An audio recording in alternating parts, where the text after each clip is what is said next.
Today is June 13th, 2023. My name is Donna Rich Stewart, and I'm with the National Society Daughters of the American Revolution, Conejo Valley, California chapter. I'm also with the Akia Chase chapter of the Colonial Dames 17th Century. It's my honor today to interview Mr. John L Hart, a decorated Vietnam veteran who is interviewing today for the Veterans History Project sponsored by the Library of Congress. The interview is being recorded today by Mr. K. Edward Lynch of Advanta Videography to recount the veterans' recollections and stories of his time in the service with the United States Marines. This is John's story. Today is June 13th, 2023. I'm here with Mr. John Hart, a decorated veteran of the United States Marine Corps who served in the Vietnam War. Good morning, John. Good morning. Thank you for contributing to the Library of Congress program.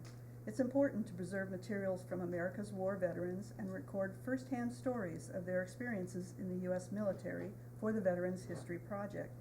So we appreciate you participating. Let's start at the beginning. You were born in 1947 in Glendale, California to Claude Hart and Dorothy Mae Curley Hart. In fact, you just celebrated a birthday a few days ago, so happy birthday. 76. Your father was also born in California, and he served in the Air Force, was a career police officer and detective with the Hollenbeck Division in Los Angeles. Your mother was born in Nebraska. You have an older brother, Terry, an older sister, Diana, and a twin sister, Joan, who was born 11 minutes after you, just for the record. Tell us about the farm. Oh, the farm. It was wonderful. Subsistence living. Anything we grew, we ate. Anything we killed on Green Mountain, we butchered. Deer, venison, bear, chickens and rabbits, we butchered. Any smelt and fish that we caught in the Columbia River, we smoked a lot of those. The smelt we'd capture in big nets. We would put them in 5-gallon buckets and take them home. And then we'd clean them up under running water and just clip them and clean them up and then put them in the smoker. And of course, our smoker was an old steel hot point refrigerator back then. They make them in plastic today, so you can't make them in the smokers. And my grandpa taught me this one. He says, of all the smelt I ever smelt, I never smelt like that smelt. So I remembered that one for years. And then we had our 50th wedding anniversary for my grandparents. And I looked at my grandma and looked her straight in the eyes. She looked back at me and we're sitting at the kitchen table. And I asked her, I says, Grandma, how did you and Grandpa get along together so well? And she looked at me and she looked me straight in the eyes. She said, son, when you forgive, you got to forget. So that's been with me for all these years. And so when I have intense fellowship with my wife, you got to forgive and you got to forget. So that helped a lot. I just couldn't do it any better than that. Well, that's good advice. Later, after the farm, your parents ended up divorcing, and your older siblings stayed and were raised by your father, Claude Hart. You and your twin sister, Joan, were raised by your mother and her second husband, Raymond Campbell, who was also a Marine Corps veteran. That union produced 3 step siblings, Karen Campbell, Catherine Campbell Bruns, and James Campbell. You were an industrious young man. While in high school, you worked 2 years for Ador Milk Farms, loading milk trucks early in the morning for their daily routes. You also worked as a lifeguard for Sunset Thousand Oaks Country Club on weekends and for Orlando Pizza Parlor on Thousand Oaks Boulevard. After high school, you attended Ventura College for a year and a half, studying for a law enforcement career. Would you like to pick up your story from here and tell us why you decided to enlist in the military and why you chose the Marine Corps? Well, the Marine Corps is something that I always wanted to do, but I was young enough not to join then. But after I got finished with law school, my draft number was coming up. So as my draft number was coming up, I had to make a decision. What did I want to do? So after all my uncles were in the military, 2 of them were in the Marine Corps. My stepfather was in the Marine Corps in Korea, Frozen Chosen, Incheon and stuff, and he told me a little bit about it. But when I joined the Marine Corps, It was something that I told my mom, and she says, "Son, what'd you have to do that for?" Because when I joined the Marine Corps and left home, she told me, she says, "I lost my right-hand man."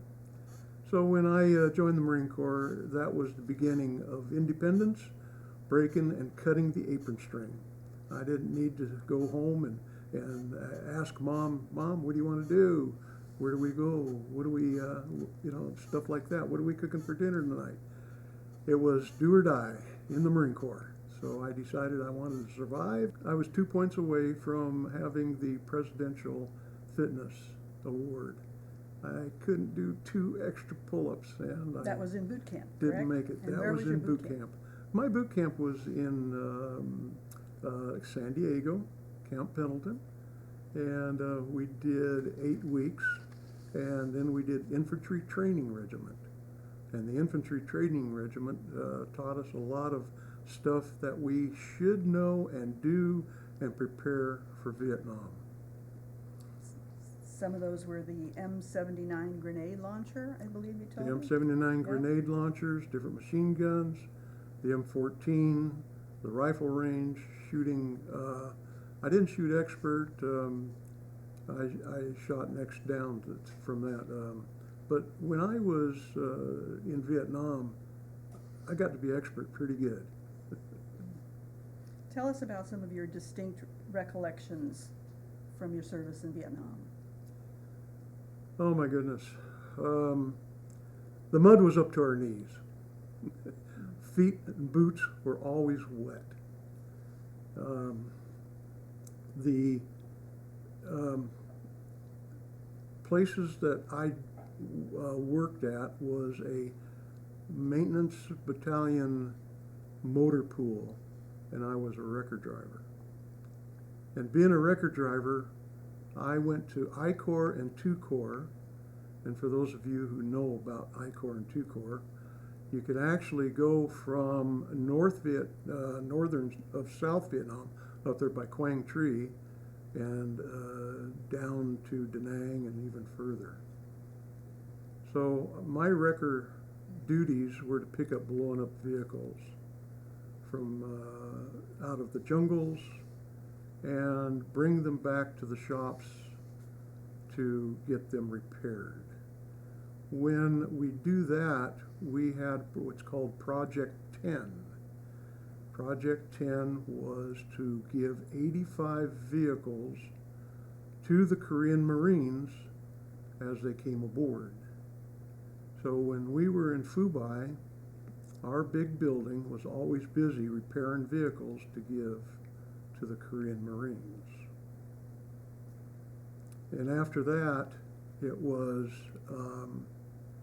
still picking up vehicles out of the jungles, going into places that had already been inundated with Agent Orange. Now you mentioned Korean Marines. Korean Marines, yes. Okay, so there were Marines from Korea. That's correct. We call them ROCs. Interesting. Republic of Korea, we call them ROCs. Mhm. Yeah. Interesting. They were good. They were really good. Thank you. You mentioned to me that the wrecker was generally the last in the line when you went out on patrol. Yes, we had a column of vehicles, and in our column of vehicles, I would always pick up the rear. And one day, coming back from Tamai, I was on a built-up sand road that led across a big rice paddy. And a vehicle with civilian Vietnamese was coming towards me. So this big built-up sand road had soft shoulders. Well, I moved over and let the civilians pass. Well, my hydraulic system caught the soft shoulder of that road, and my wrecker went upside down into the rice paddies. So I climbed out the passenger side because I was underwater, and I climbed up the passenger side and got out, and as I came around the corner of the wrecker, upside down, of course, I'm looking at my gunnery sergeant, and he's looking at me like, okay, well, you got to say for yourself now, but he really didn't say that, although I do have a lot of pictures of it. And then the twin boom wrecker had to come by. We called one in, and they pulled me back up on the road. So when they pulled me back up on the road, they got it towed back into the shop, and I was in trouble. They were trying to hang me for destroying government property, is basically what it was. So my gunnery sergeant went to work for me. He went to give them a good word on my behalf, and then he came back and says, you don't have to repair it. So we put it on the deadline and robbed parts off of it as we needed. You told me your job also included welding, and there was an incident in the middle of the night when you were welding. Yes, we were in our compound. It was after midnight. We had the lights on our crane, and because I had made a big donut ring out of steel plate and serrated in the center with to put down into a well, and the well had a broken shaft, a pump shaft. So as we lowered it down with the crane and our lights were on, the Viet Cong outside in the tree line started lobbing in rockets on us.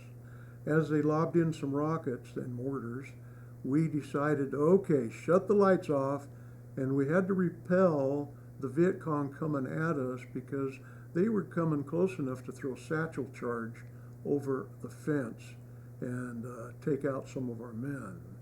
So we did get into a firefight and we did repel them. The next day we went out to find any evidence. If we could find any dead Viet Cong, we couldn't find any.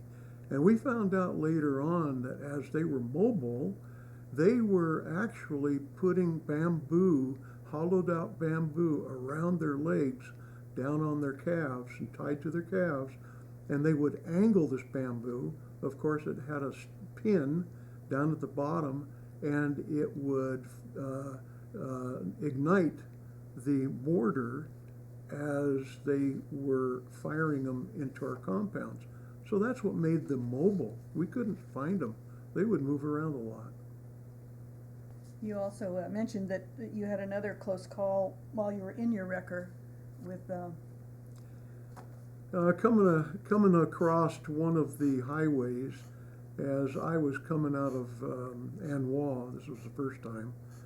The boom had gotten hit with some rounds, but I had a round whiz right by my face, right through the cab, and you could hear it. You could actually hear the rounds. Even as I was towing a vehicle that was blowing up, I was kind of putting the metal to the pedal and trying to get out of there. And when you're towing a vehicle, you don't move too fast. No, it's true.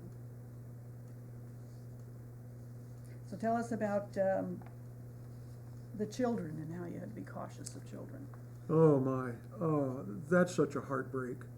That the Viet Cong was teaching the children how to take and eliminate the enemy, which they considered us the enemy. So what we would do is we would stop in different villages and we would rearm some of the people that were there, actually setting up our perimeters around there. But on the road, we never left our vehicles. The kids would come up and they'd distract you. You'd be talking to the kids, and then somebody would have a grenade. Some kid would have a grenade. They'd take the cap off the big filler cap off of the tank.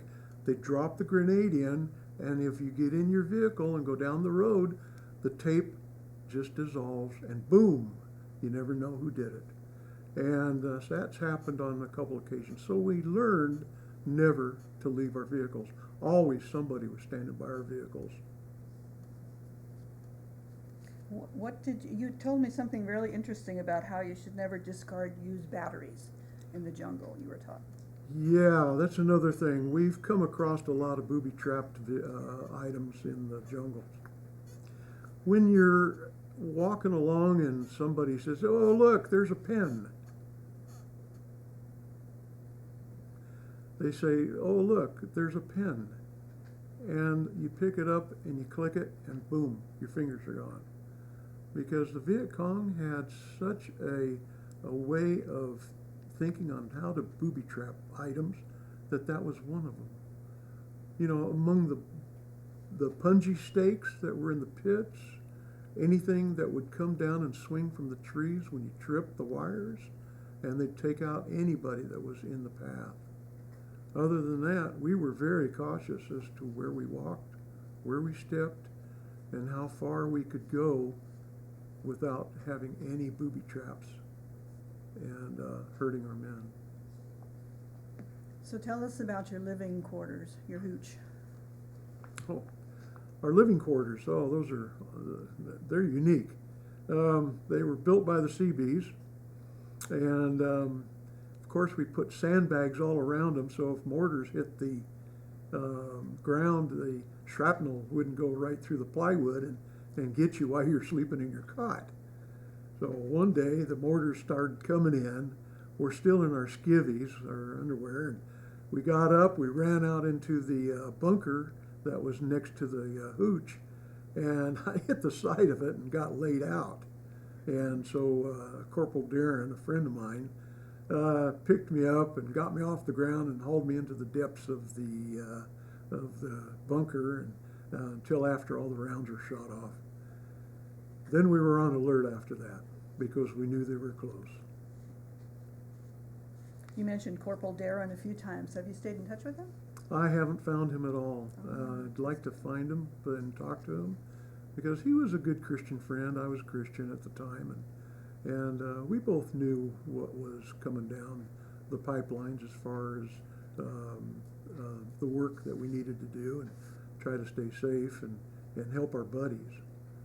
And oh boy, yeah, help our buddies. That's another thing.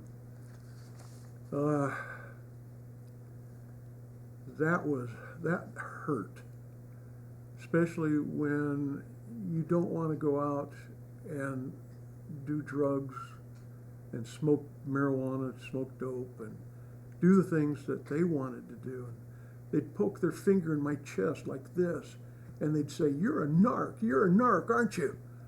And I'd say, no. I says, I just don't want to do the things you want to do. And they'd circle me out behind the hooch, and a couple of the Marines had to choose me off, and I had to lay them out. So it was either me or them, but that hurt because the very guys that you wanted to have protect your back were the very ones that wanted to kill you, basically. And the morale was so low that if you had to dive into a bunker, and you didn't dive into any old bunker, you try to run and get to yours or someplace else. But you didn't run into the blacks stayed with the blacks. You didn't dive into their bunker. The Italians stayed with the Italians. You didn't dive into their bunker, et cetera, et cetera. You get the idea. Because the morale was so low, everybody decided that, okay, this group of people wanted to stay with this kind of people, this group of people wanted to stay with this kind of people, and because the morale was so low, you didn't know who you could trust. If you got into a firefight, one of them might want to kill you, shoot you, and then chalk it up to enemy fire, and you just didn't know. So you really had to watch your own back or have a friend that could. On that same track, tell us about John Saunders. John Saunders, he was a lightweight boxer. His dad was high up in rank in the Marine Corps. When John Saunders was in our outfit, he wanted out, so he did anything he could to try to get out. He actually went into the latrine. He pulled one of the guys off the toilet and got a whole handful of crap, went into the officer's office and smeared it all over his desk. That didn't get him out. Then, at another time, he and I and John Ketchum were in one of the hooches. He's sitting on his cot, and me and John Ketchum are standing across from him.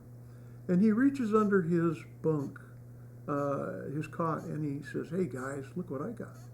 And he pulls out the shoebox and he's got a 45, and the 45 was loaded, but we didn't know at the time. Anyway, me and John are standing there, John Ketchum, and he takes it and he cocks it like this, and he pulls the trigger, and it fires. And John Ketchum got hit right in the groin. So he throws the gun down. I take John Ketchum, put him on the floor, undo his belt, and pull his trousers down, and start pressing on the wound. And at that point, we called the paramedics. The paramedics came and took him away. And after that, I don't know what happened to him. So every chance I get, I try to look online to see if I can see a John Ketchum, even on Facebook, but I can't even find John Ketchum. And what happened with Saunders? John Saunders was finally let go. I don't know if he got a dishonorable discharge or whatever, but he was always trying to find a way out. He wouldn't work with you on anything.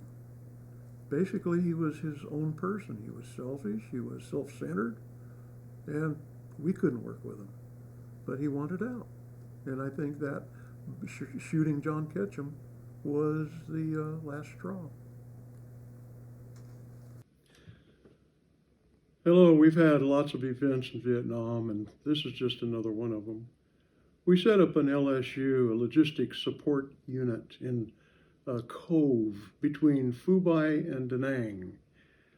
We were helping vehicles get welded up and do mechanical work on the long haul between the two places.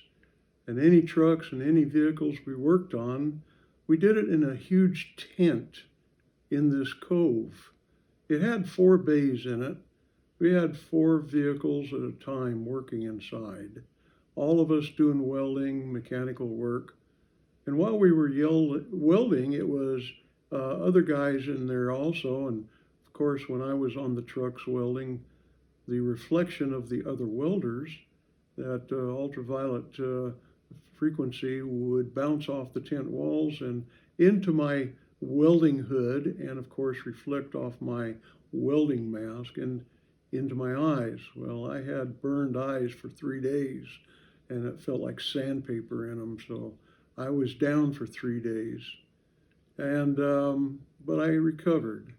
Also, the way we took showers was we had a big drop tank, a fuel drop tank that was used on the aircraft of wings from aircraft. And we set that up on a big A-frame, welded a valve on the bottom of it, poured the gasoline, not the gas, but poured the water in the top, and then the Vietnam sun would actually heat the water, and by the end of the day, we were taking our showers in front of God and country. But that's how we cleaned up, and it was unique, it was different, but we did it, and we survived. So we set up also concertina wire in the front of our LSU, in front of the cove, and we put 55-gallon drums of gasoline mixed with sand. And if we got overrun, attacked by the Viet Cong, we would actually hit them with our tracer rounds from our machine guns, and we would explode the gas can, the 55-gallon drums, and cause there to be a big fireball. Well, the Viet Cong don't believe that they would go to heaven, or I should say the afterlife, if they burned to death. So they were kind of cautious about that. But you know, they do get high on their drugs. They'll throw themselves over the concertina wire and make a path for their compadres to come through. And it's happened.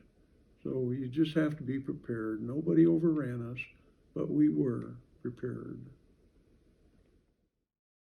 I had another event that happened, and this was at Point Magoo while I was there.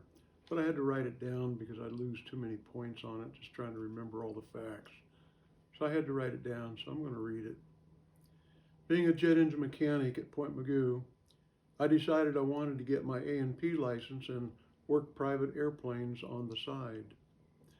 So I put all my ducks in a row with my FAA application and got assigned a date for my A&P training. This was before 9/11. Tom Marler was my A&P instructor. I believe there were 6 of us in the class. One day later, this Iranian man, he walks into the class. He's only a day late. As the class progressed into its 3rd day, the latecomer, this Iranian man, he said, "Can we hurry up? I have to go to New York to help my brothers." Tom simply said, "We all will follow the book and walk and work together." This pissed the Iranian man off to no end. It really did, because he got really mouthy and antsy. So after the class training, it was time to take our computer testing at the FAA. I sat in my room at the cubicle, and the rest of the class had their cubicle also. When I finished my FAA computer testing, I walked past Iranian, and he was only on number 25.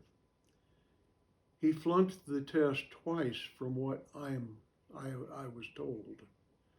Then I got my test results back, and I had a 95, a 96, and a 95, all on my tests.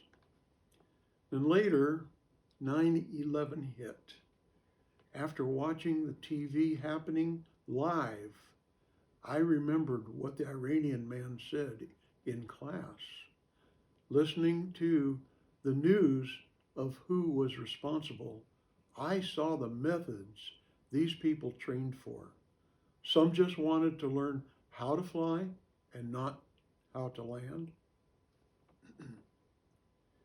Others were learning how to fly on home-based simulators. They all had one thing in common: take as many people out as they could. I called NCIS at Point Mugu and told them about this Iranian man and what he said in the class, to hurry up because he wanted to go to New York and help his brothers.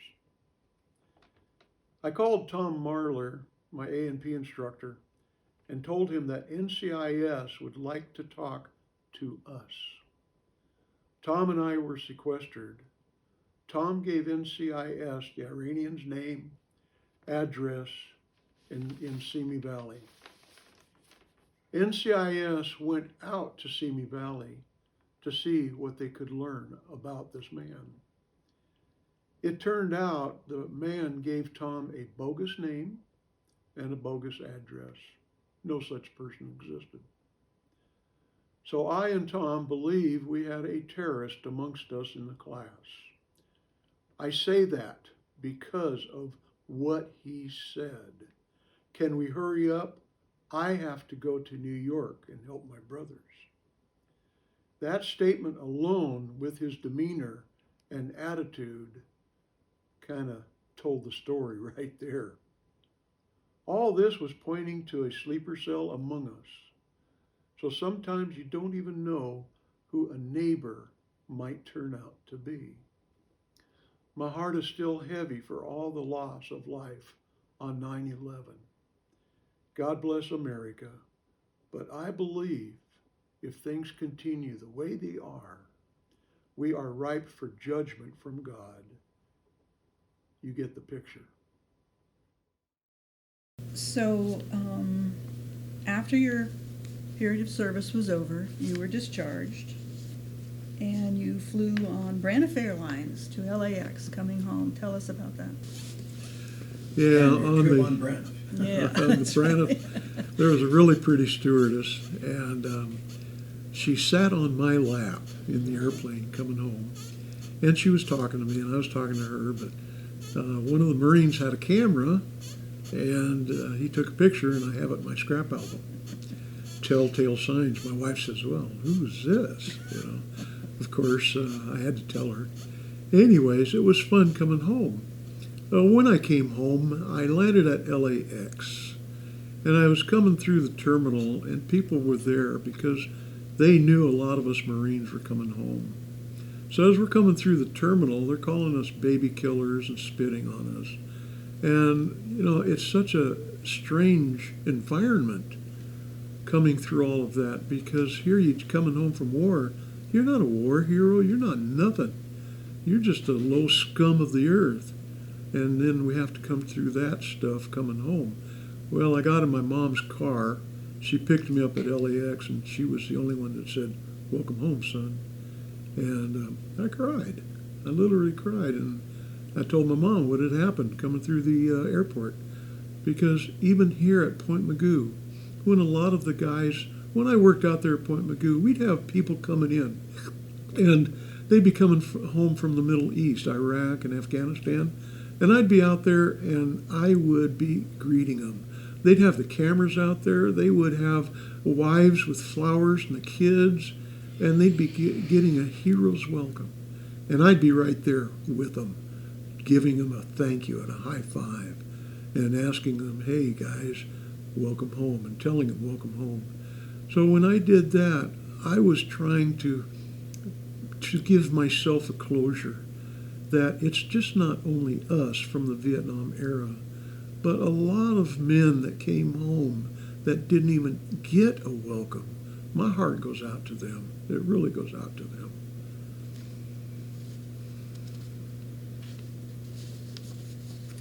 So what did you do when you first got home? Did you take some time off? Did you? Yeah, I did. I took some time off, and then I took a test. I needed to work. I needed some money. But as I got out of the Marine Corps, I realized that I had 2 years of reserves to do. Well, I believe I was Class 3, so they didn't call me up for reserves. That was a good thing. So as I was looking for work, I decided to take a test for the millwrights. And I did 14 years in the millwrights construction. I did turbines, generators, compressors, conveyors, bowling alleys, nuclear power plants, Charmin paper mill, and many, many more places. So upon retirement from the millwrights, I closed the books in the union, and my wife needed me home. I'd travel a lot in the millwrights, and she's pregnant with her third kid. And so I said, "Honey, you need me home." So I closed the books in the millwrights. I got a job out at Point Mugu, and I worked out there for 36 years and retired. So I worked as a jet engine mechanic, and I worked on 5 different types of engines. I would overhaul them right down to the bare nuts and bolts, put them back together, and test them in the test cell. And then even people in Florida and Utah and several other places, Puerto Rico, they'd send me their engines for overhaul, and I would overhaul them, test them, and ship them back out. For the 36 years there, I did the jet engines, and also for 16 years, I was a high-speed photographer. And I did the high-speed photography for the missile shots on board our missile destroyers. So that was a good job. That was a really good job. And you got your training on the GI Bill, didn't you? I got my training on the GI Bill. Actually, I did my GI Bill was 4 years at LA Trade Tech. And that got me started on all my precision instruments. So because I did a lot of precision instruments, it gave me a lot of experience putting precision machinery together for a lot of companies. And also, that also got me into the jet engine rebuild, because all of the precision instruments I used helped me rebuild the jet engines. Did you get any other benefit out of the GI Bill offer that was offered? Oh yeah, I bought this house on the GI Bill at 1.4%. I had banks calling me up wanting to refi, and 2 and 3%. I said no thanks. So, but I kept the house, and I didn't move on. And my ex-wife, I had to pay her the $25K for the to pay her off for the house, and she left with some other guy, and apparently he was more exciting than I was. But I kept the house for 52 years, and here I am. You mentioned to me that you had some difficulty adjusting to civilian life and had some PTSD. Yeah, at the beginning I did. I even woke up sometimes, and I woke up myself, finding myself punching my wife. And she'd get on me and say, "Hey, you're dreaming again." Yeah, I know. And it was Vietnam all over again. The PTSD was there, but I didn't want to acknowledge it because I thought, oh, well, hey, I could deal with it, but sometimes you really can't. There's a lot of guys I know that have it really, really bad. And finally, when I gave my life to Christ, I found the peace that took that PTSD and just set it aside. And my peace now is with Christ and what he did on the cross for us. And it's something that anyone can ask for because it's a free gift. Just ask for it. That's wonderful. Tell us about how you met Kathy. Kathy she's a sweetie. She moved from New York. She lived just down the street. They moved in. They bought this house just about, I think it was 112 steps, something like that, from my doorstep to her doorstep. She counted them. Anyways, it was one Christmas morning, and here she is and her 5 brothers and sisters, 3 brothers, 3 sisters. They came walking across the park, Valley Linda Park, and I'm out there Christmas morning with my son, playing with a new toy. So they come across the park, and I see them. They say hi, and I say hi. I got to meet all the brothers and sisters, and then they walked off and went to the store. Well, as time went by, I'd drive my motorcycle home from work, and her dad one day, she told me this, she says, "Well, why don't you date that guy that drives that motorcycle?" And so, because I'd drive by the house every day and he'd see me, but of course I didn't know the family that well. Anyways, he did. He said, "Hey, why don't you date that guy that rides his motorcycle?" So one day I asked her over to babysit for me for my son. And the rest is history. But we got to talking, and she got to babysitting. And then later on we had a date, and then it went on from there. And then as we were dating, and we got married later on. But what's funny about that was that before we got married, I'm sitting in my rocking chair at the house here, and I heard this voice say, "John, it's okay to marry Kathy." So she's working at Builder's Emporium. So I ride my bike down there, and I go inside, and I say, "Is Kathy here?" And he says, "Yeah, she's in the back." So I went to see Kathy, and I says, "Kathy," I says, "we're going to go down and get our marriage license." And she was so excited. And I brought my bike in, I put it in the back, and she was going to drive her car, and we were going down to the Ventura Center and get our marriage license. Well, I'm out in front of Builder's Emporium waiting for her to pick me up, and I'm waiting, and I'm waiting, and I'm waiting. Finally, she shows up. I says, "What took you so long?" And she looked at me, she says, "I was so excited, I forgot." She forgot to pick me up, standing there, leaving me in front of Builder's Emporium. So then we went down and got our marriage license, and the rest is history. How long have you been married now? We've been married, 40 years, going on 42 years. Oh, Yeah. that's terrific. In fact, you told me that Kathy is into genealogy and that she has documented her family tree, and she's a Mayflower descendant. No, I'm the Mayflower You're the descendant. Mayflower Yeah, descendant. I'm the Mayflower Ah. descendant. In fact, the names, I've got to go over that again, but um, they were, they made barrels for water and wine. And so they made the barrels for the Mayflower, and we show up on their list. Coopers, they were coopers. They did cooperage. So we show up as part of their family on the Mayflower. Did you know that there is a John L Hart that signed the Declaration of Independence? Yeah, I saw that years ago, and I tell all my friends, says, hey guys, says, look at this. I signed the Declaration of Independence. You can't top that. That's good. That's good. You tell us about when you reunited with your biological father, Claude Hart. Oh gosh, oh, such good memories.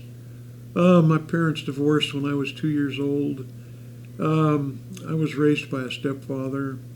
Actually, I wasn't raised. I was basically on my own, me and my twin sister. And as the time went by, I was 65, and I found out exactly where my father lived. And I went up to Sacramento, and I'd knock on his door, and I'd just tap on the door, and he'd answer it, and he'd say, well, hi, John. And then as time went by, I'd go up again on another weekend, knock on his door again, hi, John.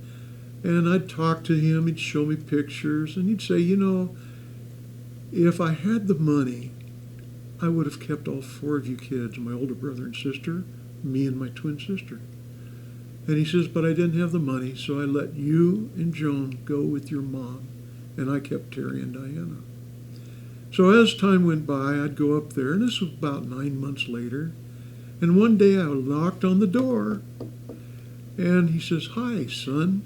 So it went from John to son.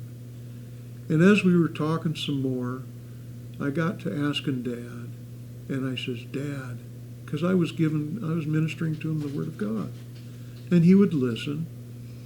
And of course, I asked him one day when I got up there, I says, Dad, I says, are you ready to receive Jesus as Lord and Savior?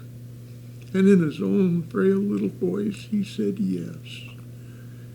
And it took 9 months just to go up there and see him and get to know him. And I wish I had more years to know him, but I didn't. But I made the best of those years. And I knew that there was an eternity. And I wanted to make sure that he was right, in the right spot for his eternity. And that was heaven. And yes, he did accept Jesus as Lord and Savior. He had a stroke at 95. He accepted Jesus at 95. He had a stroke at 95. In 2 years, he was in a home care. And I'd go up and visit him again. And as I was visiting him, I got to baptize him. And as I was speaking with him, he'd look at me and he'd say, he'd just look at his hands, and he would say, these hands are what got me through my life. And I wrote a little letter to him about his hands. And I've got a copy of it, but I gave it to him. And when he passed, I got it back. But Dad is in the home care. And he couldn't speak because of a stroke. And so I bought a white erase board, a small white erase board. My wife and I were standing at the foot of his bed. And I'm writing on it. And as I'm writing on it, I'm looking at my dad. And then I turn it around and I show it to him, what I wrote.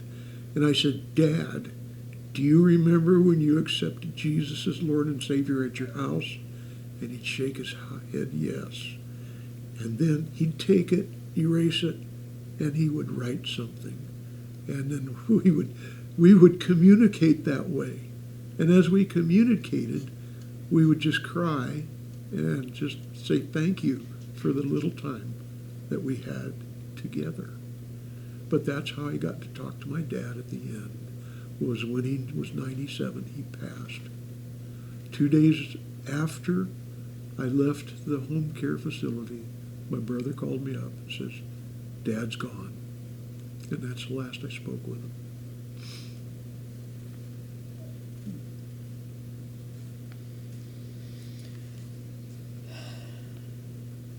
So you told me that as a part of your association with several veterans organizations, you have a friend named Mike, and you've been ministering to homeless veterans in the area. Yeah, after Vietnam, I did come home, and Mike and I, we wanted to get a lot of the Vietnam veterans that we knew where they were at. They were in the riverbed, but they just didn't want to leave. We wanted to minister to them and get them back on track and let them check back into society, but a lot of them just didn't want to leave that way of life. They live in the riverbeds probably the same way they did in the jungles, and that's the way we left it. So Mike and I, our ministry wasn't that long, but we did want to do a ministry to the veterans. And then Kathy and I, we joined Vietnam Veterans of Ventura County. And the Vietnam Veterans of Ventura County was a reach to the veterans that we could help, not only physically, but just giving out goods to help them with their needs.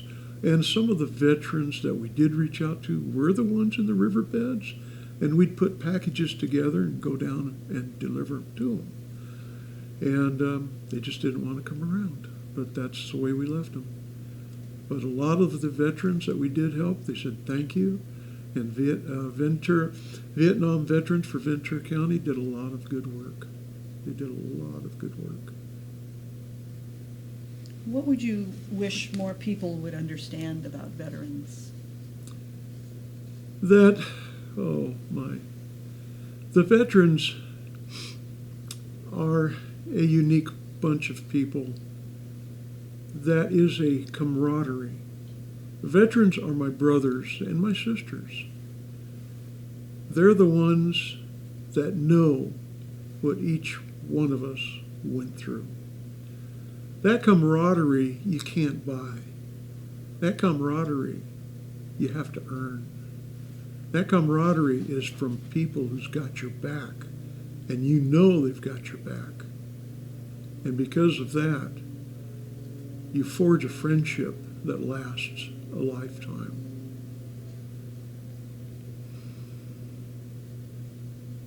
Is there a message you'd like to send people who are going to be viewing this video in the future? Oh my, there's so much I want to say, but the only thing I can say or want to say is that because we do have only a short time on this earth, that it gives me no greater pleasure than to know my children are walking in the truth. And you try your hardest to put into their lives a part of you that directs them on the right path, and you hope it takes. 2 Corinthians 5:17 says, if any man be in Christ, he is a new creation. Behold, all things have passed. All things have become new. So when you love Christ, you put away some of the things that you've used to do. Now I know it takes, because I saw my mom and dad when they accepted Christ. They started reading the Bible, and I knew it took, because the old was past. It was just a dusty book on the shelf at the time. And after that, they started reading it. So I know that God got their heart. And when they passed, he got their spirit. I'll see him again. Is there anything else you'd like to add to this interview? Well, let's see. Going back, thinking about it, I was the first boy cheerleader for Thousand Oaks High School. Right, that's right. You told me that. We have pictures. I was the first boy cheerleader for Thousand Oaks High School. A lot of the guys, and when I graduated in my senior year, before I graduated, a lot of the guys came up to me and they says, "Hey, John, how'd you become a cheerleader?" And so I told him. And I told him he had to go to the the school board. You had to go to the student board, and you had to apply for it, and then you had to do a lot of practice. So if you like sports and you want to follow sports, you become a cheerleader, and you go to all of them because you get in free. But then I tried for Ventura College as a yell king, and there was one other guy that beat me out. So I wasn't the yell king for Ventura College. But going into law enforcement at Ventura College, that was great. I wanted to follow in my dad's footsteps, and it was awesome. Fricke's criminal law, California Penal Code, patrol procedures, court procedures, police firearms, police photography, and more. But I never followed back up with it after I got out of Vietnam. So, but this is, I've led a full life, I really have. And God established me with a great family. I love it. Well, thank you very much for your time today and your wonderful stories. And we want to appreciate you for taking the time to share all of that with us and with America. And the people that view this video in the future are going to be so appreciative. Thank you, thank you, thank you. And thank you for your service. Thank you. You're very welcome. And I'll do it again if I have to. I'll tell you one thing. If we have to go on the front line, put all of us old men on there. We're so grumpy that nobody wants to mess with us. We'll have the war done in no time. Thank you very much. And I have one question that that intrigues me, I guess you could say. How do you feel the military changed you as a person? I became a man very fast. From high school, from college, into manhood, using multi-million-dollar equipment, the military just giving you all of this training and then relying on you to use it properly. And then you come home and it's not, oh yeah, yes ma'am, no ma'am, yes sir, no sir. It was a discipline that puts everybody on the right track, especially when you come out of a dysfunctional family. And if you're in a dysfunctional family and you want to make a career out of the military, you can, because when you go in, that's point A. What you do in the military is up to you. When you get out, it's point B. So everything in between point A and point B is up to you. You can make a good career out of it, or it can hassle you. Either way. But there's no other way to do it than do it through the love of the military, through the men and women that support you. But today, I don't know what's going on, except for some of it's woke, some of it's not. And I feel sorry for whoever has to deal with it today. God bless America. Thank you for your service, sir. Thank you and kindly. for taking the time to talk to us today. Very welcome. Thank you. Very welcome. Yeah, in Vietnam we had a R&R that we could take, and one of them was to Hawaii, but that was only for married guys. But my gunnery sergeant came up to me and says, "Hey, Hart," he says, "you want to go to Hawaii? Got one seat left." And I said, "Well, isn't that for married people?" He says, "Yeah, but we got one seat left." So that's when I went to Hawaii, and I got to meet a young lady. Her name was Laureline Pualanikalilao. And how I remembered her name was that the mail bags would come in, and the guy would dump them on the hooch floor, and we'd go through the letters and everything. And I saw this Laureline Pualanikalilao, but of course at that time, on the letter, the return address, I couldn't pronounce the name. So I wrote back to her, she'd write to me, I'd wrote back to her, she'd write to me, and then later on, R&R. Well, I flew to Hawaii, I got to meet her parents, and after that, she flew out here, and we dated, and then we got married and had one child. But as 8 years went by, She found a guy that was probably more exciting than me. He kind of carried a gun in his waistband here, and he had a big truck with lights on it. And so one day I came home, and all my furniture was gone.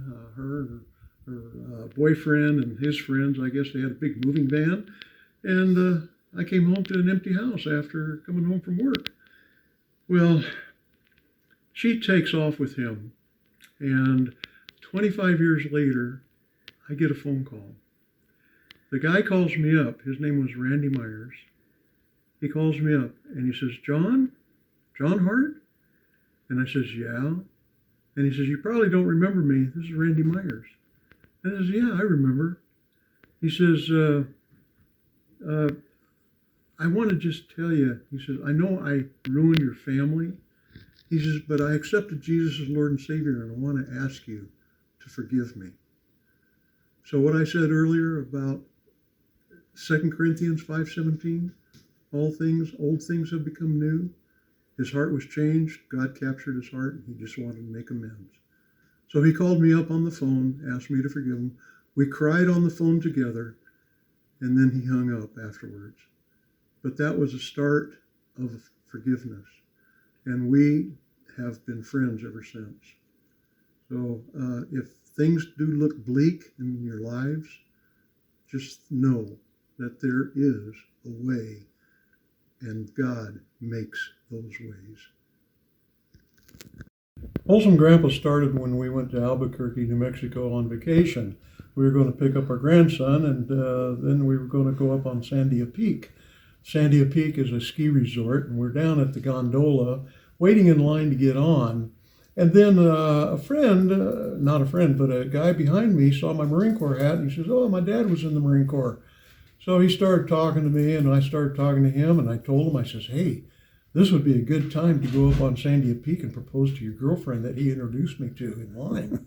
So we got up to Sandia Peak, and as we were up there, he handed me the cell phone, and I was supposed to take a video of him getting down on one knee and proposing to his girlfriend. Well, unbeknownst to me, the cell phone was backwards.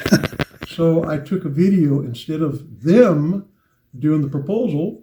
It was of me capturing the woohoo, go man, go. And so it went viral. But Albuquerque Channel 4 picked it up, and then it went viral around the world. And the two didn't get married yet because the venue that was supposed to host it, they stole the money and ran. So we're in touch, and he's going to send me an invitation when they do get married. Anyways, it went viral to over 1.3 million views.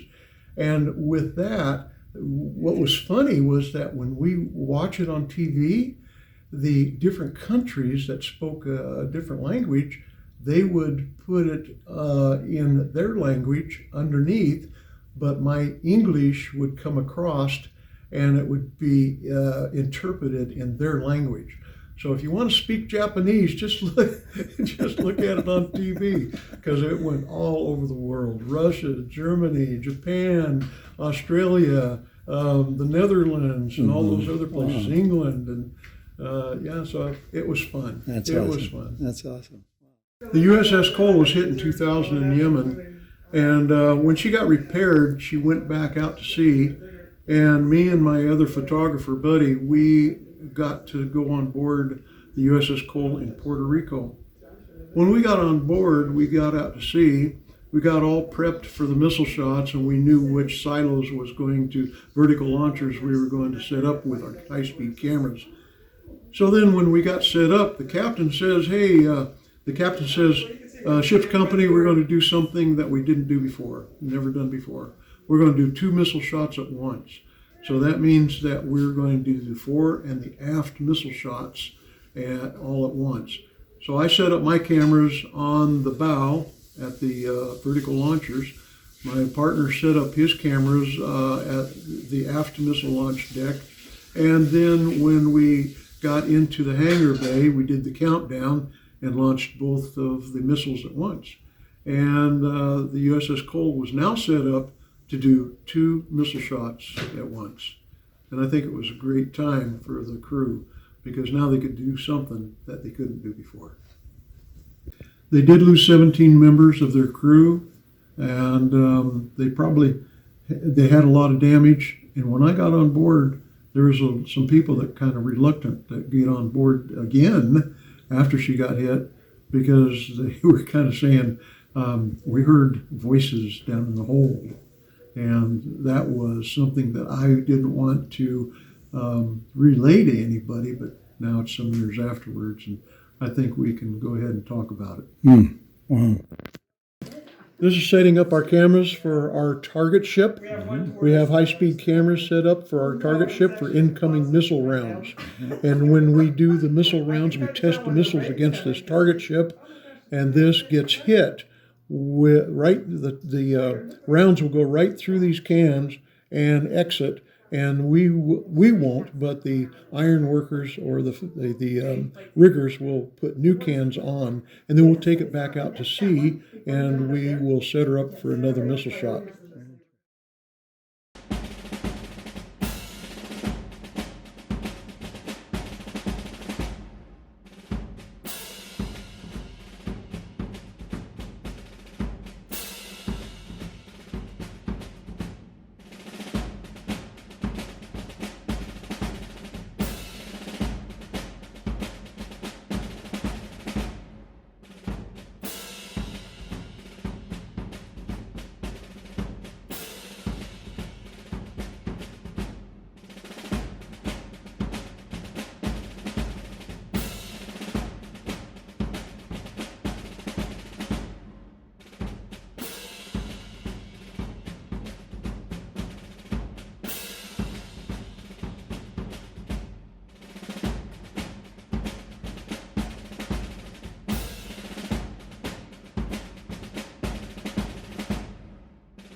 Hello, I'm John Hart, Vietnam veteran. This is my family up on the wall that I have pictured. My wife, Kathy. My children are Myron, Josh, Brian, and Crystal. And I have a few of my grandchildren pictured in there also.